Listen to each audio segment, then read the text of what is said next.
पहले नंबर पर नाम आता है जयंत चौधरी का, जो मुसलमानों का वोट लेके नेता बनते हैं। दूसरे नंबर पर नीतीश कुमार, तीसरे नंबर पर चंद्रबाबू नायडू। इन लोगों को तो इस्तीफा दे देना चाहिए, ठीक है ना। मैं कोई आपका भाजपा का कार्यकर्ता नहीं जिस पे आप चिल्लाएंगे, जिसका खाते हैं उसको चिल्लाइएगा, मेरे पे चिल्लाइएगा मत, पहले सोच समझ के पूछेगा। मुसलमानों के लिए बिल लेके आ रही है, कह रही कि मुसलमानों का भला करना, क्या कहेंगे आप इस बिल पे? सबसे पहली बात मैं बता दूं, और इस सवाल का जवाब आपकी ऑडियंस मुझे कमेंट बॉक्स में बताए कि ये शब्द मैंने किसके लिए कहे हैं। मुंह में गंगा, दिमाग में दंगा, और देश बर्बाद करके रहेगा ये भिकमंगा। ये मैंने किसके लिए कहे हैं, पूरा देश इस बात को जानता है। एक बात मैं आपको बता दूं, छोटी सी बात, कि एक और तो ये लोग इफ्तार के मौके पर मुसलमानों को जो है वो किट बांटने का काम करते हैं, मोदी जी उसको सौगात बताते हैं। दूसरी ओर नमाज पढ़ने पर बैन लगाया जाता है, और तीसरी ओर वक्फ का बिल लेके आया जाता है। एक बात मैं आपको बता दूं, देश के नौजवानों को रोजगार ये दिला नहीं पा रहे हैं। देश के अंदर आप किसी की संपत्ति की अब जानकारी ले नहीं सकते हैं, आपके ऊपर मुकदमा दर्ज हो जाएगा। आप किसी को लेकर रिपोर्टिंग नहीं चला सकते। हर चीज को इन्होंने बंद और समाप्त करने का काम शुरू कर दिया है। इनके पास मुद्दे बचे नहीं है। देश की इकोनॉमिकल और फाइनेंशियल कंडीशन पूरी तरीके से डैमेज है, तो देश के प्रधानमंत्री के पास कोई और ऑप्शन नहीं है कि किस तरीके से बिहार का चुनाव जीता जाए। और सबसे बड़ी बात सुन लीजिए, सबसे बड़ी बात तो यह है कि मैं आपको एक बात बता दूं कि इस बिल को जो जनाब कह रहे हैं ना, इधर सुन लीजिए जरा, इधर देखकर, जो आप कह रहे हैं ना कि किरण रिजिजू इस बिल को 8 अगस्त को लेकर आते हैं सदन के अंदर, और उसके बाद में वो सबसे पहले तो इफ्तार पार्टी में पाए जाते हैं। एक और तो मुसलमानों के लिए बिल दिखाया जाता है कि हम बिल लेकर आ रहे हैं, दूसरी ओर इफ्तार में नजर आते हैं। दूसरी बात मैं आपको बता दूं, इन 3-4 लोगों को तो अपना इस्तीफा दे देना चाहिए। पहले नंबर पर नाम आता है जयंत चौधरी का, जो मुसलमानों का वोट लेके नेता बनते हैं। दूसरे नंबर पर नीतीश कुमार, तीसरे नंबर पर चंद्रबाबू नायडू। इन लोगों को तो इस्तीफा दे देना चाहिए, क्योंकि ये वो लोग हैं जो कुर्सी के चलते, और नीतीश कुमार को तो जाना ही कुर्सी कुमार के नाम से आता है, ये लोग कुर्सी के चलते अपना दीन ईमान बेच देते हैं और भाजपा के आगे सरेंडर हो जाते हैं। दूसरी बात, ये एक बात मैं आपको बता दूं कि जैसे आप वक्फ बिल की बात कर रहे हैं और आप करें कि मुसलमानों को हम इससे भलाई करेंगे, 14 से आज 25 तक मोदी की सरकार है। मुझे आप बता दो हिंदुओं के लिए कौन सा बिल आया है? एक बिल बता दो जो हिंदुओं की सहूलियत के लिए, उनकी बहन बेटियों की लुटती इज्जत और आबरू के लिए, और सारी बात छोड़ दो, बेटियों की लुटती इज्जत आबरू के लिए कौन सा बिल आ गया, जरा मुझे ये बता दो। आप मुझे सवाल का जवाब दे दीजिए ना। कल बिल पास होने जा रहा है, चंद्रबाबू नायडू ने ऐलान कर दिया कि हम साथ देंगे।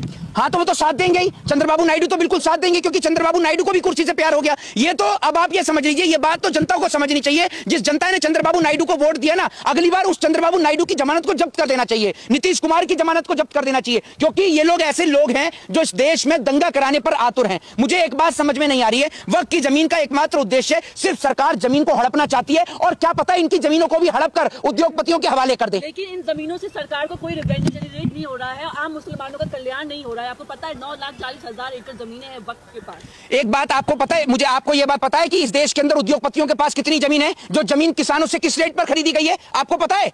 मुझे बताइए ना। वो सरकारी जमीनें जिन, सुन एक मिनट सुन लीजिए, वो सरकारी जमीनें, सुन लीजिए, यहाँ खड़े होकर चिल्लाइए मत बेफजूल की, ठीक है ना। मैं कोई आपका भाजपा का कार्यकर्ता नहीं जिस पे आप चिल्लाएंगे, जिसका खाते हैं उसको चिल्लाइएगा, मेरे पे चिल्लाइएगा मत, पहले सोच समझ के पूछिएगा, ठीक है। दूसरी बात ये सुन लीजिए, मैं आपको एक बताऊं, अभी मैडम ने कहा कि इतनी सारी जमीन है जिससे सरकार को कोई रेवेन्यू जनरेट नहीं हो रहा। आप ये बता दीजिए, ऐसी बहुत सारी जमीन है जिन पे भाजपा का कार्यालय बने हुआ है, बहुत सारी जगह जिन्हों को अवैध रूप से कब्जा रखा है, उनसे कौन सा रेवेन्यू जनरेट हो रहा है? भूमाफिया बोर्ड बन चुका है, वक्फ बोर्ड। भाई आप मुझे नहीं, दूसरी बात, एक मिनट सुन लीजिए, मेरी बात सुन लीजिए। आज आपने नमाज पढ़ने पर बैन लगा दिया कि लोग अपनी छतों पर नमाज नहीं पढ़ सकते। कल को आपने अगर वक्फ की जमीन को ले लिया तो मुसलमान जाएंगे कहां? उनके पास तो कोई जगह नहीं बचेगी। दूसरी बात ये, अरे मेरी बात, संसद भवन पे दावा ठोक रहे हैं कि संसद भवन की जो जमीन है वो भी वक्फ की जमीन है। हाँ, तो और उसको कोर्ट में चैलेंज नहीं किया। भाई मैं आपसे कह रहा हूं, मेरी बात सुन लीजिए, अरे मेरी बात सुन लीजिए, इस सवाल का मुझे आप दे दीजिए जवाब। ये जो पुरानी संसद है, इससे कौन सा रेवेन्यू जनरेट हो रहा है? क्या इस देश में कोई ऐसी संस्था होनी चाहिए जिसको कोर्ट में चैलेंज नहीं किया जा सकता? ये बताइए। ऐसी कोई संस्था नहीं होनी चाहिए। कौन सी संस्था है ऐसी? सबको कोर्ट में चैलेंज करने का अधिकार है। मुस्लिम समुदाय के धर्मगुरु अजमेर शरीफ के मौलाना साहब ने कहा है कि सरकार अगर वक्फ बोर्ड पे बिल पास करना चाहती है तो ये हमारे पक्ष में होगा, तो फिर विपक्षियों को इस पर दिक्कत क्यों है? नहीं, मैं आपको एक बात बता रहा हूं, सबसे बड़ी बात तो यह है, विपक्षियों को कोई दिक्कत वाली बात नहीं है। एक बात आप मुझे बताइए, सरकार अगर सारी जमीनों को अपने अंडर कर लेगी, वो जमीन जो उनके पूर्वजों ने खरीदी है, भाई सरकार किस जमीन को अपना बता सकती है? या तो जिस जमीन का कोई वारिस ना हो, या सरकार को डोनेट की गई हो, या सरकारी जमीन हो, एमसीडी की हो, डीडीए की हो, या सरकारी जमीन हो, सरकार उसी को तो अपना कह सकती है। जिस जमीन को किसी भी जमाने में अगर किसी ने भी खरीदा है और खरीदकर अगर अपने पूर्वजों को डोनेट किया है, तो उस जमीन पर तो सरकार का कोई राइट बनता ही नहीं है। चंद मुसलमानों का कब्जा है वक्फ पे, आम मुसलमानों को फायदा नहीं पहुंच रहा है इससे। तो आप सारे मुसलमानों का सर्वे करके लेके आई हैं? मुसलमानों को इससे फायदा पहुंच रहा है। नहीं, एक बात नहीं, मुझे आप एक बात मुझे बता, रेलवे और सेना के पास सबसे ज्यादा जमीनें वक्फ के पास है। भाई तो एक बात आप मुझे मेरी बात सुनिए ना, तो सरकार को जो जमीन वक्फ के पास है, सरकार को और उनको पैसा देकर वहां पर कोई ऐसी चीज स्कूल कॉलेज अस्पताल बनवाने चाहिए जिसका फायदा तमाम लोग उठाएं। आप मुझे बताइए ना, सरकार उस जमीन को अपने अंडर लेकर क्या कर लेगी? मुझे आप ये बता दीजिए, सरकार क्या कर लेगी उसको अपने अंडर लेकर? सरकार के पास रेवेन्यू आएगा। सरकार एक मिनट, क्या खाली जमीन से सरकार रिवेन्यू जनरेट कर देगी? क्या रिवेन्यू जनरेट करेगी?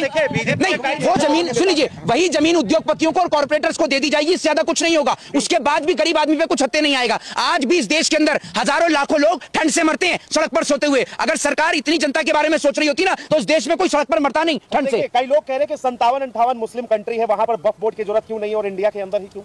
एक बात आप मुझे बताइए, आप जो है हर देश की तुलना, एक बात आप मुझे बताइए, जो लोग इस बात को कह रहे हैं वो लोग इस सवाल का जवाब क्यों नहीं दे पा रहे कि वहां पर महिलाओं की सुरक्षा के लिए जो कानून है वो यहां क्यों नहीं? इस सवाल का जवाब भी तो दें वो लोग। जब आप अपने देश की कंपैरिजन दूसरे देश से करते हो तो दूसरे देश के लॉ की कंपैरिजन भी तो हमारे देश के लॉ से करिए। चिंता मत करिए, यूनिफॉर्म सिविल कोड आ रहा है, सब बराबर होगा। कहां से आ रहा है? जैसे जैसे वो आ रहा है नीरव मोदी, ऐसे यूनिफॉर्म सिविल कोड भी आ रहा है। कई साल से मैं सुन रहा हूं। और सुन लीजिए, आप भी यहाँ हैं, मैं भी यहाँ हूं। इस वक्फ बोर्ड पर जितना हंगामा हो रहा है ना, आप मुझसे लिख कर ले लीजिए, इस वक्फ बोर्ड पर कोई इंप्लीमेंट नहीं होगा। जैसे CNRC पे कोई इंप्लीमेंट नहीं हुआ, जिस तरीके से किसानों का बिल आया, सिर्फ किसानों को मरवाने का काम सरकार ने किया। पता चल जाएगा मोदी है तो मुमकिन है। आप लोगों को समस्या क्यों होती है? जब सरकार कोई भी बिल लाती है तो आप लोग जो समस्या में आ जाते भाई हैं। एक बात आप मुझे बताइए, ये मुझे आप बता दीजिए, समस्या में हम नहीं है। सरकार इसके प्रॉफिट बता दे कि इसके प्रॉफिट क्या है, प्रॉफिट बता देना सरकार। और एक बात मुझे ये समझ में नहीं आ रही, जो सरकार वक्फ बोर्ड पे चर्चा करने के लिए कह रही है, अगर इतना ही गरीबों के हित की बात कर रही है तो गरीबों को घर देने का काम क्यों नहीं करती है? और दूसरी बात ये कि एक और तो कहते हैं कि हम हिंदुओं की सरकार है, हिंदुत्व की सरकार है, तो कितने हिंदुओं को घर दे दिया? आज भी हिंदू बेघर घूम रहा है, बताइए ना आप मुझे। और उल्टा सुन लीजिए, उल्टा वक्फ बोर्ड के नाम पर जो जमीन छीनने का काम हो रहा है, बुलडोजर चलाकर उल्टा लोगों की जमीन छीनने का लोग काम कर रहे हैं। पास हो पाएगा क्या आपको लग रहा है? जयंत चौधरी, नीतीश कुमार, चंद्रबाबू नायडू, चिराग पासवान साथ देंगे, कल ये बिल पास हो जाएगा? आपको लग रहा है पास होगा? नहीं होगा? क्या लग रहा है? ये लोग सरकार गिर जाएगी? क्या लग रहा है? ये लोग भाजपा के गुलाम हैं, ये आप समझ लीजिए।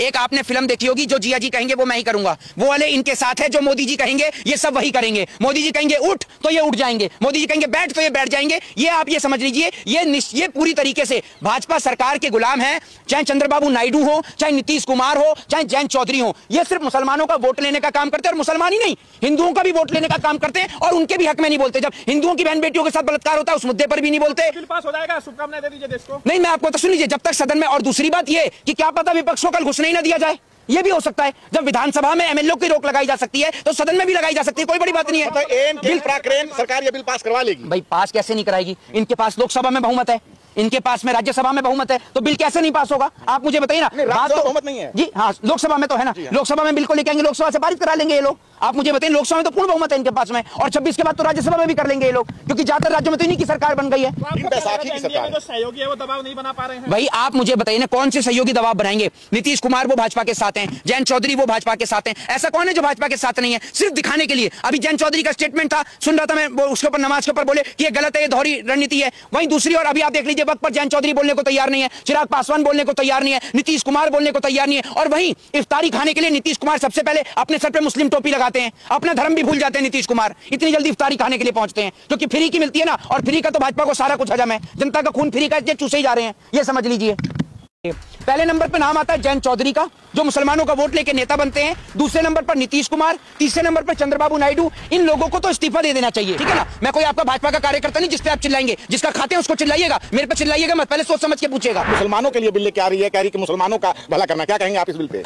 सबसे पहली बात मैं बता दूं, और इस सवाल का जवाब आपकी ऑडियंस मुझे कमेंट बॉक्स में बताए कि ये शब्द मैंने किसके लिए कहे हैं। मुंह में गंगा, दिमाग में दंगा, और देश बर्बाद करके रहेगा ये भिखमंगा। ये मैंने किसके लिए कहे हैं, पूरा देश इस बात को जानता है। एक बात मैं आपको बता दूं, छोटी सी बात, कि एक और तो ये लोग इफ्तार के मौके पर मुसलमानों को जो है वो किट बांटने का काम करते हैं, मोदी जी उसको सौगात बताते हैं। दूसरी ओर नमाज पढ़ने पर बैन लगाया जाता है, और तीसरी ओर वक्फ का बिल लेके आया जाता है। एक बात मैं आपको बता दूं, देश के नौजवानों को रोजगार ये दिला नहीं पा रहे हैं। देश के अंदर आप किसी की संपत्ति की अब जानकारी ले नहीं सकते हैं, आपके ऊपर मुकदमा दर्ज हो जाएगा। आप किसी को लेकर रिपोर्टिंग नहीं चला सकते। हर चीज को इन्होंने बंद और समाप्त करने का काम शुरू कर दिया है। इनके पास मुद्दे बचे नहीं है। देश की इकोनॉमिकल और फाइनेंशियल कंडीशन पूरी तरीके से डैमेज है, तो देश के प्रधानमंत्री के पास कोई और ऑप्शन नहीं है कि किस तरीके से बिहार का चुनाव जीता जाए। और सबसे बड़ी बात सुन लीजिए, सबसे बड़ी बात तो यह है कि मैं आपको एक बात बता दूं कि इस बिल को जो जनाब कह रहे हैं ना, इधर सुन लीजिए जरा, इधर देखकर, जो आप कह रहे हैं ना कि किरण रिजिजू इस बिल को 8 अगस्त को लेकर आते हैं सदन के अंदर, और उसके बाद में वो सबसे पहले तो इफ्तार पार्टी में पाए जाते हैं। एक और तो मुसलमानों के लिए बिल दिखाया जाता है कि हम वक्फ बिल लेकर आ रहे हैं, दूसरी और इफ्तार में नजर आते हैं। दूसरी बात मैं आपको बता दूं, इन 3-4 लोगों को तो अपना इस्तीफा दे देना चाहिए। पहले नंबर पर नाम आता है जयंत चौधरी का, जो मुसलमानों का वोट लेके नेता बनते हैं, दूसरे नंबर पर नीतीश कुमार, तीसरे नंबर पर चंद्रबाबू नायडू। इन लोगों को तो इस्तीफा दे देना चाहिए, क्योंकि ये वो लोग हैं जो कुर्सी के चलते, और नीतीश कुमार को तो जाना ही कुर्सी कुमार के नाम से आना था, ये लोग कुर्सी के चलते अपना दीन ईमान बेच देते हैं और भाजपा के आगे सरेंडर हो जाते हैं। दूसरी बात, ये एक बात मैं आपको बता दूं कि जैसे आप वक्फ बिल की बात कर रहे हैं और आप करें कि मुसलमानों को हम इससे भलाई करेंगे, 14 से आज 25 तक मोदी की सरकार है, मुझे आप बता दो हिंदुओं के लिए कौन सा बिल आया है? एक बिल बता दो जो हिंदुओं की सहूलियत के लिए, उनकी बहन बेटियों की लुटती इज्जत और आबरू के लिए, और सारी बात छोड़ दो, बेटियों की लुटती इज्जत आबरू के लिए कौन सा बिल आ गया? जरा मुझे ये बता दो, आप मुझे सवाल का जवाब दे दीजिए ना। कल बिल पास होने जा रहा है, चंद्रबाबू नायडू ने ऐलान कर दिया कि हम साथ देंगे। हाँ, तो वो तो साथ देंगे ही, चंद्रबाबू नायडू तो बिल्कुल साथ देंगे, क्योंकि चंद्रबाबू नायडू को भी कुर्सी से प्यार हो गया। ये तो अब आप ये समझ लीजिए, ये बात तो जनता को समझनी चाहिए। जिस जनता ने चंद्रबाबू नायडू को वोट दिया ना, अगली बार उस चंद्रबाबू नायडू की जमानत को जब्त कर देना चाहिए, नीतीश कुमार की जमानत को जब्त कर देना चाहिए, क्योंकि ये लोग ऐसे लोग हैं जो इस देश में दंगा कराने पर आतुर हैं। मुझे एक बात समझ में नहीं आ रही है, वक्त की जमीन का एकमात्र उद्देश्य सिर्फ सरकार जमीन को हड़पना चाहती है, और क्या पता इनकी जमीनों को भी हड़प कर उद्योगपतियों के हवाले कर दे। लेकिन इन जमीनों से सरकार को कोई रेवेन्यू जनरेट नहीं हो रहा है, आम मुसलमानों का कल्याण नहीं हो रहा है। आपको पता है 9,40,000 एकड़ जमीनें हैं वक्फ के पास। एक बात आपको पता है, मुझे आपको यह बात पता है कि इस देश के अंदर उद्योगपतियों के पास कितनी जमीन है? जो जमीन किसानों से किस रेट पर खरीदी गई है आपको पता है? मुझे बताइए ना। वो सरकारी जमीनें जिन सुन एक मिनट सुन लीजिए, वो सरकारी जमीनें सुन लीजिए, यहाँ खड़े होकर चिल्लाइए मत बेफजूल की, ठीक है ना। मैं कोई आपका भाजपा का कार्यकर्ता नहीं जिस पे आप चिल्लाएंगे, जिसका खाते हैं उसको चिल्लाइएगा, मेरे पे चिल्लाइएगा मत, पहले सोच समझ के पूछिएगा, ठीक है। दूसरी बात ये सुन लीजिए, मैं आपको एक बताऊं, अभी मैडम ने कहा कि इतनी सारी जमीन है जिससे सरकार को कोई रेवेन्यू जनरेट नहीं हो रहा। आप ये बता दीजिए, ऐसी बहुत सारी जमीन है जिन पे भाजपा का कार्यालय बना हुआ है और बहुत सारी जगह जिन्हों का अवैध रूप से कब्जा रखा है, उनसे कौन सा रेवेन्यू जनरेट हो रहा है? भूमाफिया बोर्ड बन चुका है वक्फ बोर्ड। भाई आप मुझे नहीं, दूसरी बात एक मिनट सुन लीजिए, मेरी बात सुन लीजिए। आज आपने नमाज पढ़ने पर बैन लगा दिया कि लोग अपनी छतों पर नमाज नहीं पढ़ सकते। कल को आपने अगर वक्फ की जमीन को ले लिया तो मुसलमान जाएंगे कहां? उनके पास तो कोई जगह नहीं बचेगी। दूसरी बात ये, अरे मेरी बात, संसद भवन पे दावा ठोक रहे हैं कि संसद भवन की जो जमीन है वो भी वक्फ की जमीन है। हाँ, तो और उसको कोर्ट में चैलेंज नहीं किया। भाई मैं आपसे कह रहा हूं, मेरी बात सुन लीजिए, अरे मेरी बात सुन लीजिए, इस सवाल का मुझे आप दे दीजिए जवाब, ये जो पुरानी संसद है इससे कौन सा रेवेन्यू जनरेट हो रहा है? क्या इस देश में कोई ऐसी संस्था होनी चाहिए जिसको कोर्ट में चैलेंज नहीं किया जा सकता? ये बताइए। ऐसी कोई संस्था नहीं होनी चाहिए। कौन सी संस्था है ऐसी? सबको कोर्ट में चैलेंज करने का अधिकार है। मुस्लिम समुदाय के धर्मगुरु अजमेर शरीफ के मौलाना साहब ने कहा है कि सरकार अगर वक्फ बोर्ड पे बिल पास करना चाहती है तो ये हमारे पक्ष में होगा, तो फिर विपक्षियों को इस पर दिक्कत क्यों है? नहीं, मैं आपको एक बात बता रहा हूं, सबसे बड़ी बात तो यह है, विपक्षियों को कोई दिक्कत वाली बात नहीं है। एक बात आप मुझे बताइए, सरकार अगर सारी जमीनों को अपने अंडर कर लेगी, वो जमीन जो उनके पूर्वजों ने खरीदी है, भाई सरकार किस जमीन को अपना बता सकती है? या तो जिस जमीन का कोई वारिस ना हो, या सरकार को डोनेट की गई हो, या सरकारी जमीन हो, एमसीडी की हो, डीडीए की हो, या सरकारी जमीन हो, सरकार उसी को तो अपना कह सकती है। जिस जमीन को किसी भी जमाने में अगर किसी ने भी खरीदा है और खरीदकर अगर अपने पूर्वजों को डोनेट किया है, तो उस जमीन पर तो सरकार का कोई राइट बनता ही नहीं है। चंद मुसलमानों का कब्जा है वक्फ पे, आम मुसलमानों को फायदा नहीं पहुंच रहा है इससे। तो आप सारे मुसलमानों का सर्वे करके लेके आई हैं? मुसलमानों को इससे फायदा पहुंच रहा है। नहीं, एक बात नहीं, मुझे आप एक बात मुझे बता, रेलवे और सेना के पास सबसे ज्यादा जमीनें वक्फ के पास है। भाई तो एक बात आप मुझे मेरी बात सुनिए ना, तो सरकार को जो जमीन वक्त के पास है, सरकार को और उनको पैसा देकर वहां पर कोई ऐसी चीज, स्कूल कॉलेज अस्पताल बनवाने चाहिए जिसका फायदा तमाम लोग उठाएं। आप मुझे बताइए ना, सरकार उस जमीन को अपने अंडर लेकर क्या कर लेगी? मुझे आप ये बता दीजिए, सरकार क्या कर लेगी उसको अपने अंडर लेकर? सरकार के पास रेवेन्यू आएगा। एक बात, सरकार एक मिनट, क्या खाली जमीन से सरकार रेवेन्यू जनरेट कर देगी? क्या रेवेन्यू जनरेट करेगी? नहीं, वो जमीन सुन लीजिए, वही जमीन उद्योगपतियों को और कॉर्पोरेटर्स को दे दी जाएगी, इससे ज्यादा कुछ नहीं होगा। उसके बाद भी गरीब आदमी पे कुछ हत्ते नहीं आएगा। आज भी इस देश के अंदर हजारों लाखों लोग ठंड से मरते हैं सड़क पर सोते हुए। अगर सरकार इतनी जनता के बारे में सोच रही होती ना, तो इस देश में कोई सड़क पर मरता नहीं ठंड से। कई लोग कह रहे हैं कि 57-58 मुस्लिम कंट्री है, वहां पर वक्फ बोर्ड की जरूरत क्यों नहीं और इंडिया के अंदर ही क्यों? एक बात आप मुझे बताइए, आप जो है हर देश की तुलना, एक बात आप मुझे बताइए, जो लोग इस बात को कह रहे हैं वो लोग इस सवाल का जवाब क्यों नहीं दे पा रहे कि वहां पर महिलाओं की सुरक्षा के लिए जो कानून है वो यहां क्यों नहीं? इस सवाल का जवाब भी तो दें वो लोग। जब आप अपने देश की कंपैरिजन दूसरे देश से करते हो, तो दूसरे देश के लॉ की कंपैरिजन भी तो हमारे देश के लॉ से करिए। चिंता मत करिए, यूनिफॉर्म सिविल कोड आ रहा है, सब बराबर होगा। कहां से आ रहा है? जैसे वो आ रहा है नीरव मोदी, ऐसे यूनिफॉर्म सिविल कोड भी आ रहा है। कई साल से मैं सुन रहा हूं। और सुन लीजिए, आप भी यहाँ हैं, मैं भी यहाँ हूं। इस वक्फ बोर्ड पर जितना हंगामा हो रहा है ना, आप मुझसे लिख कर ले लीजिए, इस वक्फ बोर्ड पर कोई इंप्लीमेंट नहीं होगा। जैसे CNRC पे कोई इंप्लीमेंट नहीं हुआ, जिस तरीके से किसानों का बिल आया, सिर्फ किसानों को मरवाने का काम सरकार ने किया। पता चल जाएगा मोदी है तो मुमकिन है। आप लोगों को समस्या क्यों होती है? जब सरकार कोई भी बिल लाती है तो आप लोग जो समस्या में आ जाते भाई हैं। एक बात आप मुझे बताइए, ये मुझे आप बता दीजिए, समस्या में हम नहीं है। सरकार इसके प्रॉफिट बता दे, किसके प्रॉफिट क्या है? प्रॉफिट बता देना सरकार। और एक बात मुझे ये समझ में नहीं आ रही, जो सरकार वक्फ बोर्ड पे चर्चा करने के लिए कह रही है, अगर इतना ही गरीबों के हित की बात कर रही है तो गरीबों को घर देने का काम क्यों नहीं करती है? और दूसरी बात ये कि एक और तो कहते हैं कि हम हिंदुओं की सरकार है, हिंदुत्व की सरकार है, तो कितने हिंदुओं को घर दे दिया? आज भी हिंदू बेघर घूम रहा है, बताइए ना आप मुझे। और उल्टा सुन लीजिए, उल्टा वक्फ बोर्ड के नाम पर जो जमीन छीनने का काम हो रहा है, बुलडोजर चलाकर उल्टा लोगों की जमीन छीनने का लोग काम कर रहे हैं। पास हो पाएगा क्या आपको लग रहा है? जयंत चौधरी, नीतीश कुमार, चंद्रबाबू नायडू, चिराग पासवान साथ देंगे, कल ये बिल पास हो जाएगा? आपको लग रहा है पास होगा नहीं होगा? क्या लग रहा है? ये लोग सरकार गिर जाएगी? क्या लग रहा है? ये लोग भाजपा के गुलाम हैं। ये आप समझ लीजिए। एक आपने फिल्म देखी होगी, जो जिया जी कहेंगे वो मैं ही करूंगा, वो वाले इनके साथ है। जो मोदी जी कहेंगे ये सब वही करेंगे। मोदी जी कहेंगे उठ तो ये उठ जाएंगे, मोदी जी कहेंगे बैठ तो ये बैठ जाएंगे। ये आप ये समझ लीजिए, ये पूरी तरीके से भाजपा सरकार के गुलाम है। चाहे चंद्रबाबू नायडू हो, चाहे नीतीश कुमार हो, चाहे जयंत चौधरी हो, ये सिर्फ मुसलमानों का वोट लेने का काम करते हैं। और मुसलमान ही नहीं, हिंदुओं का भी वोट लेने का काम करते हैं और उनके भी हक में नहीं बोलते। जब हिंदुओं की बहन बेटियों के साथ बलात्कार होता है उस मुद्दे पर भी नहीं बोलते। बिल पास हो जाएगा, शुभकामनाएं दे दीजिए देश को। नहीं, मैं आपको तो सुन लीजिए, जब तक सदन में। और दूसरी बात ये कि क्या पता विपक्ष को कल घुसने ही ना दिया जाए, ये भी हो सकता है। जब विधानसभा में एमएलए की रोक लगाई जा सकती है तो सदन में भी लगाई जा सकती है, कोई बड़ी बात नहीं है। बिल सरकार ये बिल पास करवा लेगी। भाई पास कैसे नहीं कराएगी? इनके पास लोकसभा में बहुमत है, इनके पास में राज्यसभा में बहुमत है, तो बिल कैसे नहीं पास होगा? आप मुझे बताइए ना। बात तो बहुमत नहीं है जी, हाँ लोकसभा में तो है ना। लोकसभा में बिल को लेके आएंगे, लोकसभा से पारित करा लेंगे ये लोग। आप मुझे बताइए, लोकसभा में तो पूर्ण बहुमत है इनके पास में, और 26 के बाद तो राज्यसभा में भी कर लेंगे ये लोग, क्योंकि ज्यादातर राज्यों में तो इन्हीं की सरकार बन गई है। जो सहयोगी है वो दबाव नहीं बना पा रहे हैं। भाई आप मुझे बताइए ना, कौन से सहयोगी दबाव बनाएंगे? नीतीश कुमार वो भाजपा के साथ हैं, जयंत चौधरी वो भाजपा के साथ हैं। ऐसा कौन है जो भाजपा के साथ नहीं है? सिर्फ दिखाने के लिए। अभी जयंत चौधरी का स्टेटमेंट था, सुन रहा था मैं, वो उसके ऊपर नमाज के ऊपर बोले कि ये गलत है, ये दोहरी रणनीति है।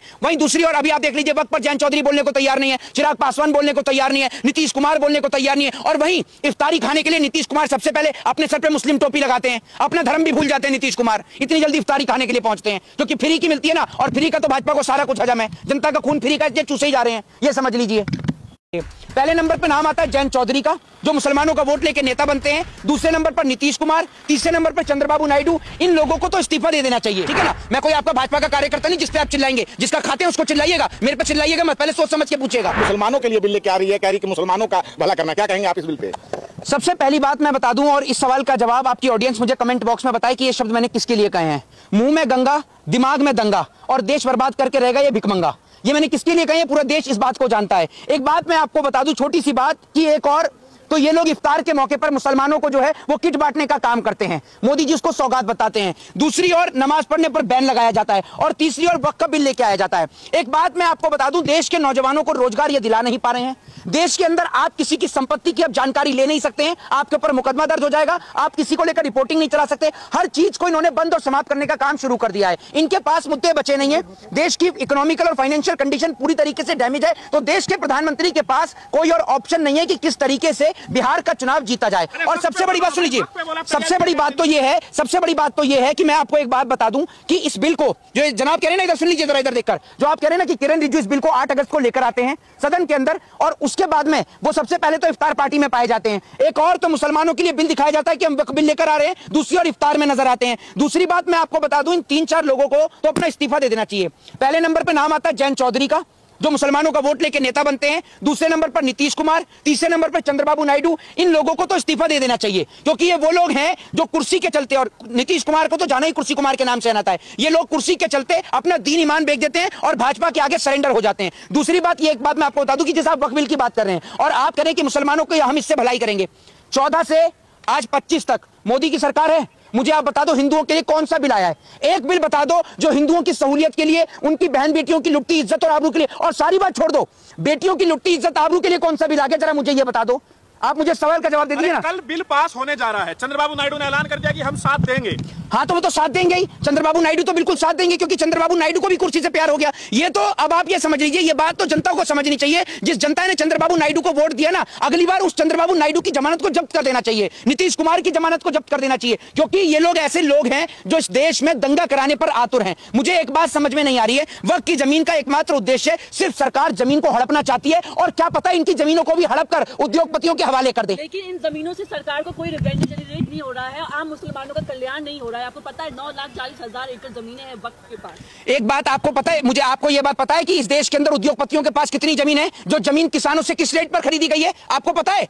मुझे बताइए ना। वो सरकारी जमीनें जिन, सुन एक मिनट सुन लीजिए, वो सरकारी जमीनें, सुन लीजिए, यहाँ खड़े होकर चिल्लाइए मत बेफजूल की, ठीक है ना। मैं कोई आपका भाजपा का कार्यकर्ता नहीं जिस पे आप चिल्लाएंगे, जिसका खाते हैं उसको चिल्लाइएगा, मेरे पे चिल्लाइएगा मत, पहले सोच समझ के पूछिएगा, ठीक है। दूसरी बात ये सुन लीजिए, मैं आपको एक बताऊं, अभी मैडम ने कहा कि इतनी सारी जमीन है जिससे सरकार को कोई रेवेन्यू जनरेट नहीं हो रहा। आप ये बता दीजिए, ऐसी बहुत सारी जमीन है जिन पे भाजपा का कार्यालय बने हुआ है, और बहुत सारी जगह जिन्हों का अवैध रूप से कब्जा रखा है, उनसे कौन सा रेवेन्यू जनरेट हो रहा है? भूमाफिया बोर्ड बन चुका है वक्फ बोर्ड। भाई आप मुझे नहीं, दूसरी बात, एक मिनट सुन लीजिए, मेरी बात सुन लीजिए। आज आपने में आज आपने नमाज पढ़ने पर बैन लगा दिया कि लोग अपनी छतों पर नमाज नहीं पढ़ सकते। कल को आपने अगर वक्त की जमीन को ले लिया तो मुसलमान जाएंगे कहां? उनके पास तो कोई जगह नहीं बचेगी। दूसरी बात ये, अरे मेरी बात, संसद भवन पे दावा ठोक रहे हैं कि संसद भवन की जो जमीन है वो भी वक्त की जमीन है। हाँ, तो और उसको कोर्ट में चैलेंज नहीं किया। मैं आपसे कह रहा हूं, मेरी बात सुन लीजिए। अरे मेरी बात सुन लीजिए, इस सवाल का मुझे आप दे दीजिए जवाब। ये जो पुरानी संसद है, इससे कौन सा रेवेन्यू जनरेट हो रहा है? क्या इस देश में कोई ऐसी संस्था होनी चाहिए जिसको कोर्ट में चैलेंज नहीं किया जा सकता? ये बताइए। ऐसी कोई संस्था नहीं होनी चाहिए। कौन सी संस्था है ऐसी?